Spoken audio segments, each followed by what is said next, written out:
Should we be afraid of some kind of dictator power move if Trump ends up calling out the National Guard in cities other than Washington D.C.? Uh, so I ended up getting into a pretty decent conversation on X. It was in reply to Scott Adams making a comment that basically that uh, Trump was doing great on the crime issue. And I said some basic. What I'm going to do is I'm going to kind of read through our conversation and just it has some implications into why should or should not be afraid of what Trump might do. So I said, it's funny how doing something rather than talking about it is more effective at convincing people of something. And so this other person said, so we're going to help the red states who voted for this after DC, right? So I said, well, I sense snark, so you already know the answer. No. This exercise is to land body blows against the DNC. The narrative has been for the last several years that nothing can be done about crime. This exercise is to show that having a crime ridden city is a choice. I do hope it leads to a better quality of life for the people there, but it is politics.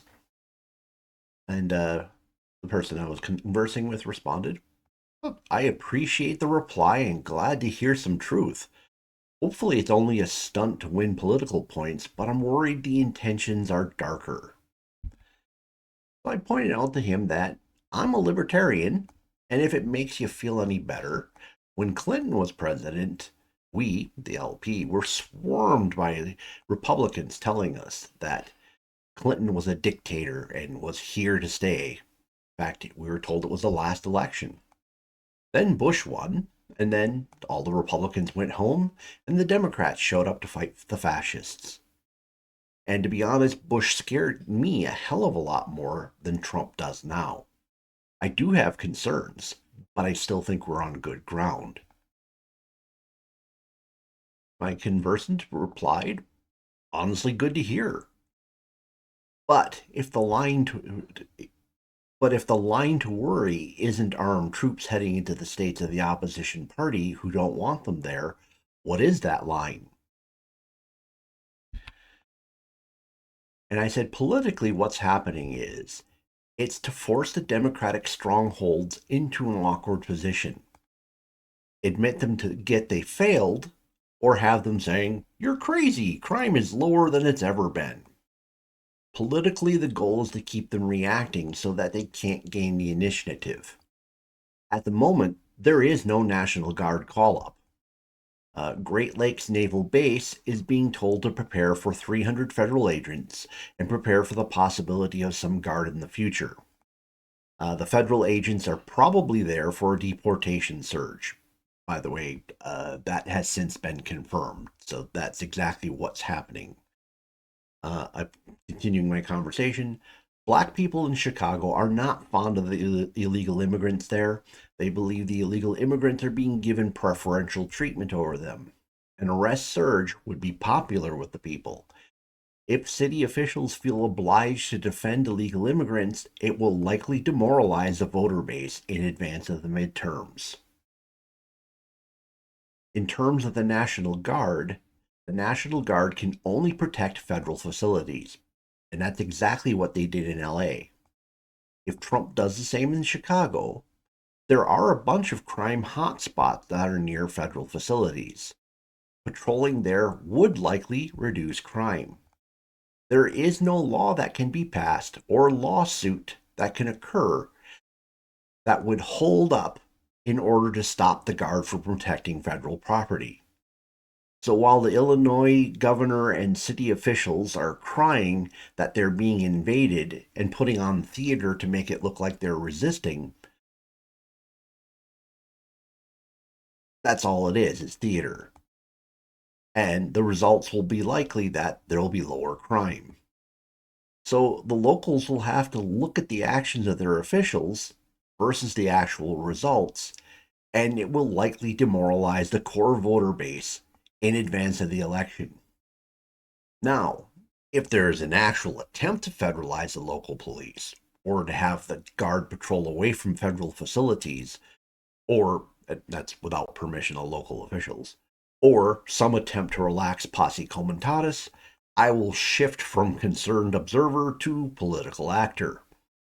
Uh, One caveat: the mayor or governor could capitulate and invite the guard to patrol the city. At the moment, I think this is all political.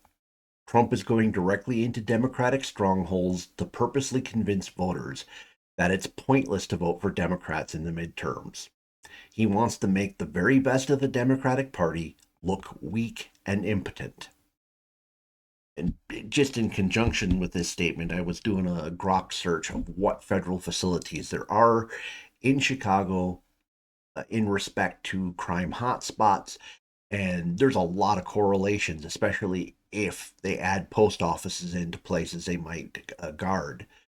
So they could have a huge impact for a lot of people. The Great Lakes Naval Base is also near a crime hotspot as well, and they could probably realistically patrol the vicinity of that base and have an impact on crime as well. And the person was very kind, said thank you for being honest and all that good stuff, and sounded like maybe I set them at ease a little bit. So why was I more concerned about Bush than Trump? Well, everyone accepts three theories of history, although most people do it subconsciously. There's people's theory, where the people are the drivers of history, the general masses. Then there's the great man theory, where history is moved by powerful individuals. And then there's elite theory, where you believe the history of the nations is moved by groups, best described as establishments. And obviously, if you've heard any of my other videos, you would like rightly assume that I fall into that area. Primarily because I do believe in elite theory, as opposed to people's theory or great man theory. I don't think great man or people's theory are false, but I don't think they're the drivers of history either. So why would Bush, W. Bush that is, scare me more than Trump? I don't see people sweeping along history. So therefore, Trump's movement as a populist movement is not something that came from the people. It wasn't a spontaneous outcry for Trump or his policies. Trump leveraged populist issues, some of which the people themselves didn't fully know they wanted, in order to secure his victory. Now, if you subscribe to great man theory, even subconsciously, you would be concerned that someone like a Hitler or a Napoleon or a Lenin might pop up to hijack your country. And I'm planning on getting into this deeper in a future video, talking about those three different theories of history and how they fit. However, to be in short, the establishments or the elites, when they are in turmoil, create, deliberately or by accident, holes in the establishment for great men to fill. These holes might be best thought of as shape-based cognitive experiments. The establishment creates the shape and size of the hole. So there is a square Trump hole that will not accommodate the star-shaped Hitler block. I'm going to turn that off so I don't annoy you. So we'll just go back to our original one. When W. Bush was elected, he was able to easily use 9/11 to implement a security state lockdown against the American people. Support from this came from all directions within the establishment. Much of this came from things that had been proposed for years, decades even, so it wasn't just a Republican thing. And despite 12 years of Democratic rule since, virtually nothing Bush did has been rolled back. In fact, most of it has been enhanced. So the establishment wanted to declare war on the liberties of the American people. And the fact that Bush acted as their avatar makes him very scary to me, because he wasn't acting entirely on his own volition. He was acting on what he knew the establishment would already accept. So swinging back to Trump. Well, right now, our establishment is in flux. We can tell that by the actual existence of Trump as president. There was a great shift that occurred between 2008 and 2024. You could tell our politics changed in a very dramatic manner. Now there is a counter shift in progress. And when I say a counter shift, it doesn't necessarily mean an attempt to go back to something, but it's definitely a change away from what this was. This shifting is very unusual. We don't usually get to see it so well out in the open. However, our establishment is very strong and deep. It's not on the verge of shattering. So this shifting has created a Trump-sized hole in the establishment, which he walked into. During Trump's first term, too much of the establishment was blocking him. Now, there's enough of the establishment on board with his agenda that he is much more effective this time around. I'm not saying whether you agree or disagree with him. Clearly, he's able to make things happen, thus effective. His effectiveness means we are finding a new place of equilibrium. There's no indication that the establishment would accept a Trump dictatorship or a softening of presidential term limits. In other words, short of civil war, there are limits to what Trump can do, and our establishment appears to be nowhere near a breaking point where civil war is even possible. All right, as I said, I'm going to be getting into this whole people's theory, great man theory, elite theory in future videos, breaking down key events in history so you can kind of understand this idea of creating holes in the establishment and the shape of those holes. All right, in the comment section below, let me know, what do you know what's going in terms of what was going on with National Guard deployments?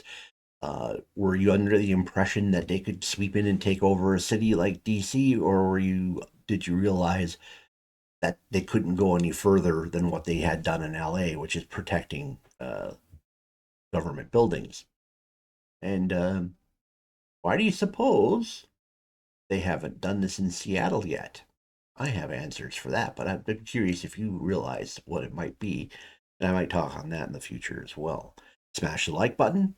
If the YouTube algorithm's brought you here and you're not a regular subscriber, check out my other titles. You'll see I get into everything. It's worth subscribing to. I'm going to hit something you want to listen to at some point. If you know someone who might find this interesting, please share it with them. Thank you for spending time with me this evening. Hope to see you again in a future video.